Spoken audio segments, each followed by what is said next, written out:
বর্ষবরণে স্বস্তি মিলল না রাজ্যের সরকারি কর্মীদের। সুপ্রিম কোর্টে ফের পিছিয়ে গেল ডিএ মামলার শুনানি। আগামী 6 মে পর্যন্ত এই মামলার শুনানি মুলতবি রাখা হয়েছে। ফলে ডিএ সংক্রান্ত জটিলতা এখনো রয়েই গেল মত সরকারি কর্মচারীদের। আজকের আগেই সরকারকে কমপ্লায়েন্স রিপোর্ট দিতে হতো, কিন্তু আমরা দেখলাম যে সরকার কমপ্লায়েন্স রিপোর্টটা এমন সময়ে পেশ করলো যাতে করে মাননীয় বিচারপতিগণ সেই কমপ্লায়েন্স রিপোর্টটাকে সঠিকভাবে স্টাডি করতে না পারেন এবং আজকে শুনানিটা যাতে পিছিয়ে যায়। এখানে তারা যেটা বলেছেন যে সমস্ত কর্মচারীকে দিয়ে দেওয়া হয়েছে। আমাদের কাছে হিসেব যে সরকারি কর্মচারীদেরই এখনো পর্যন্ত 20%-এর বেশি কর্মচারী এবং পেনশনার যাদের অ্যাকাউন্টে পয়সা ঢোকেনি, তাদের কাছে কোনো মেসেজও আসেনি।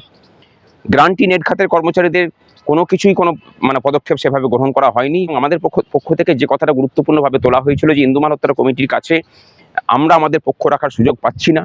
মাননীয় বিচারপতিকে তখন বিচারপতিদ্বয় বলেন যে ওই কমিটির কাছে আপনারা আপনাদের রিপ্রেজেন্টেশন পাঠান, আপনাদের বক্তব্য পাঠান আপনারা।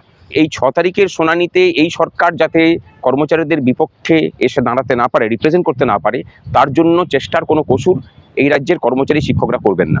বুধবার রাজ্যের আইনজীবী কপিল সিব্বল বলেন, রাজ্য সরকার ইন্দু মালহোত্রা কমিটির সুপারিশ মেনে চলতে রাজি হয়েছে। সেই অনুযায়ী আর্থিক প্রক্রিয়াও শুরু হয়েছে। তিনি জানান, বকেয়া ডিএর জন্য বরাদ্দ হয়েছে 6 কোটি টাকা। ইতিমধ্যেই 4700 কোটির বেশি টাকা দেওয়া হয়ে গিয়েছে। এই কমিটি আগামী 27শে এপ্রিল এ বিষয়ে আরও একটি রিপোর্ট জমা দেবে। সেই রিপোর্টের ভিত্তিতেই মামলার পরবর্তী শুনানির দিন ধার্য করবে সুপ্রিম কোর্ট। ফলে ডিএ মামলার চূড়ান্ত নিষ্পত্তি হলো না বাংলার নতুন বছরের প্রথম দিনেও।